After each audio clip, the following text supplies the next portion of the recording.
এই সংস্কার, সনদ এবং নির্বাচন, এই তিনটি বিষয়কে সামনে নিয়ে দ্রুত এগিয়ে যেতে পারা যায়, ততই দেশের জন্য মঙ্গল।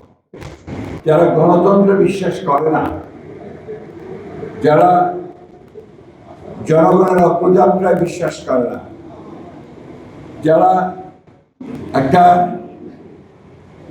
শোষণহীন সমাজ গড়ে ওঠার যে রাজনীতি, সে রাজনীতি বিশ্বাস করে না, তারা আবার জোট পাকাচ্ছে। আমার কাছে মনে হয়েছে যে ফ্যাসিস্ট শক্তি যাকে আমরা বিচারিত করতে ভেতরে আবার সংগঠিত হচ্ছে এবং ক্ষমতা ফিরে পাওয়ার চক্রান্ত লিপ্ত হচ্ছে। আমরা হঠাৎ করে লক্ষ্য করে দেখছি যে মবক্রেসি, হত্যা, ছিনতাই, গুম ভয়ানকভাবে বেড়ে যাচ্ছে। এই বিষয়গুলো নিঃসন্দেহে সচেতন নাগরিক এবং রাজনৈতিক কর্মী হিসেবে আমাদেরকে অত্যন্ত উদ্বিগ্ন করে তুলছে। আমি পার্টিকুলারলি কোনো রাজনৈতিক দল বা কোনো ব্যক্তির সম্পর্কে কোনো কথা বলতে চাই না, বলিও না। আমি খুব সংক্ষেপে যে কথাটা বলতে চাই যে সুযোগ আমাদের সামনে এসেছে, এই সুযোগকে যদি আমরা হারিয়ে ফেলি তাহলে বাংলাদেশ আরো বহু বছর পিছিয়ে যাবে। প্রতিবার একটা করে উত্থান হবে, জনগণ প্রাণ দেবে, আমাদের ছেলেরা প্রাণ দেবে এবং একটা সুযোগ তৈরি হবে। আমরা আমাদের দায়িত্বহীনতার কারণে আমরা সেই সুযোগ হারাবো, এটা হতে দেওয়া উচিত। আমি সরকারের প্রতি আহ্বান জানাতে চাই যে আপনারা দয়া করে, বহুবার বলেছি, আবারও বলছি, যে কাল বিলম্ব না করে যত দেরি করছেন ততই কিন্তু পরিস্থিতি আরো অবনতি হচ্ছে। এক্সট্রিম মশার কয়েল প্ল্যান্ট ফাইবার দিয়ে তৈরি, তাই সহজে ভাঙে না, সুগন্ধিযুক্ত ও নিরবিচ্ছিন্নভাবে জ্বলে। ডেঙ্গু, চিকুনগুনিয়া বাহি সহ যে কোনো মশার বিরুদ্ধে দেয় এক্সট্রিম সুরক্ষা। এবং সেই অভ্যুত্থানের বিরুদ্ধে যারা ছিল, বাংলাদেশের বিরুদ্ধে যারা রয়েছে, গণতন্ত্রের বিরুদ্ধে যারা রয়েছে, তারা আবার সংগঠিত হয়ে সেই গণতন্ত্রকে নস্যাৎ করার জন্য কাজ শুরু করেছে। তাই দেরি না করে যত দ্রুত এই সংস্কার, সনদ এবং নির্বাচন, এই তিনটি বিষয়কে সামনে নিয়ে দ্রুত এগিয়ে যেতে পারা যায়, ততই দেশের জন্য মঙ্গল। দায়িত্বটা নিঃসন্দেহে এই তত্ত্বাবধায়ক সরকারের, ইন্টারিম গভর্নমেন্টের।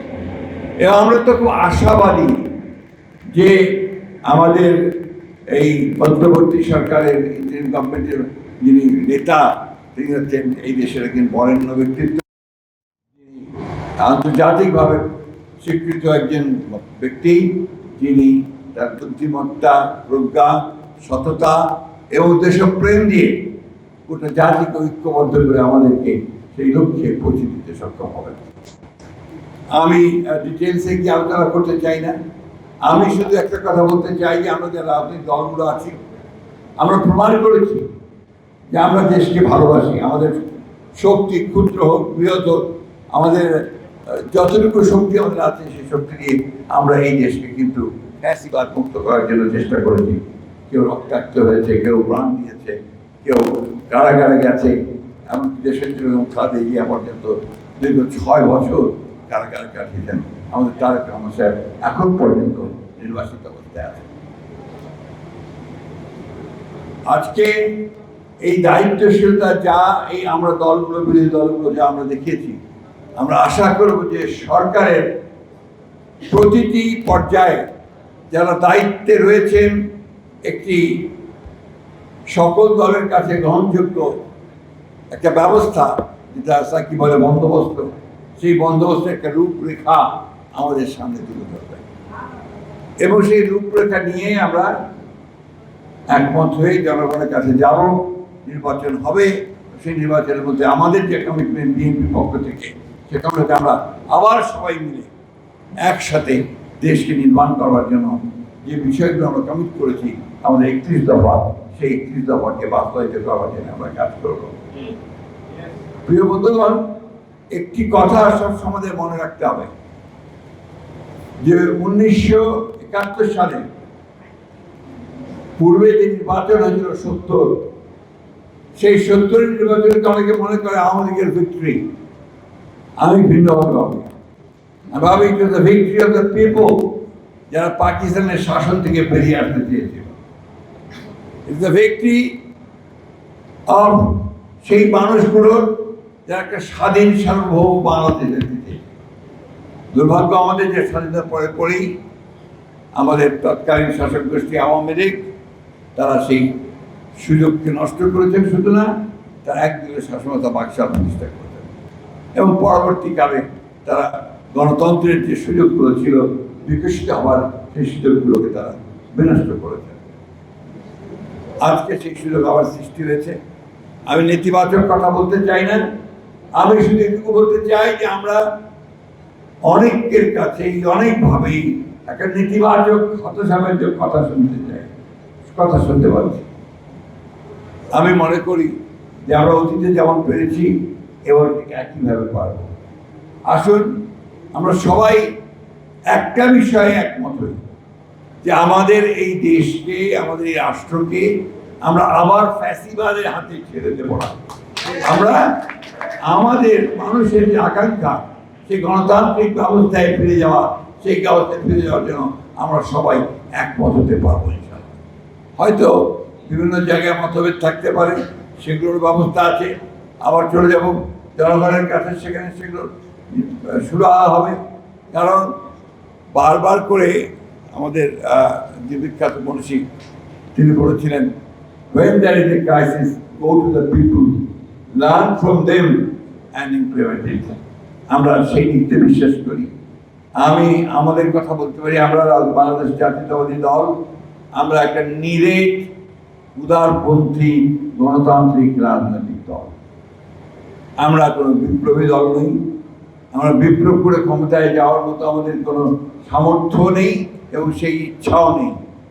আমরা জনগণকে সঙ্গে নিয়ে নির্বাচনের মধ্য দিয়েই আমরা রাষ্ট্র পরিচালনার দায়িত্ব নিয়ে আমরা একটা কল্যাণমূলক রাষ্ট্র, গণতান্ত্রিক রাষ্ট্র, আমরা সকলের কাছে গ্রহণযোগ্য এই ধরনের একটা রাষ্ট্র আমরা নির্মাণ করতে চাই।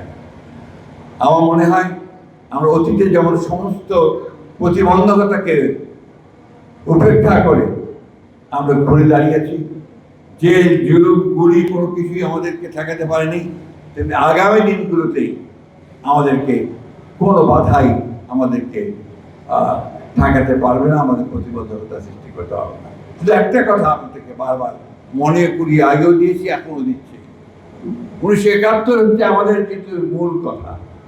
স্বাধীনতা যুদ্ধ আমাদের মূল কথা। ওইখানে আমাদের কোনো কম্প্রোমাইজ নাই, আমাদের কোনো কম্প্রোমাইজ নাই। গণতান্ত্রিক ব্যবস্থায় আমরা অবশ্যই গণতন্ত্র বিশ্বাস করি এবং গণতন্ত্রই আমরা চাই। বাকি সমস্ত আলোচনার মাধ্যমে গণতন্ত্রের মূল বিষয় হচ্ছে আলোচনা, সহনশীলতা, অন্যের মতকে মেনে নেওয়া, সব কিছু নিয়ে আমরা অবশ্যই এমন একটা জায়গায় পৌঁছতে পারবো যেখান থেকে আমরা আবার নতুন করে একটা গণতান্ত্রিক রাষ্ট্র ব্যবস্থায় মধ্যে ফিরে যেতে পারবো। সংস্কার তো আমরাই করেছি, সবাই মিলে সংস্কার তো আমরাই দিয়েছি, সুতরাং তার প্রশ্ন উঠতে পারে না। যেটুকু সমস্যা আছে যে আলোচনার মধ্য দিয়ে শেষ হতে পারে। সুতরাং সরকারকে আহ্বান করবো, অযথা বিলম্ব সৃষ্টি না করে সমস্যাগুলোকে চিহ্নিত করে রাজনৈতিক দলগুলোর সঙ্গে কথা বলে সেই সমস্যা শেষ করে নির্বাচনের দিকে এগিয়ে যান। সেটাই বোধহয় একমাত্র পথ। ধন্যবাদ। আসসালামু আলাইকুম। খোদা হাফেজ।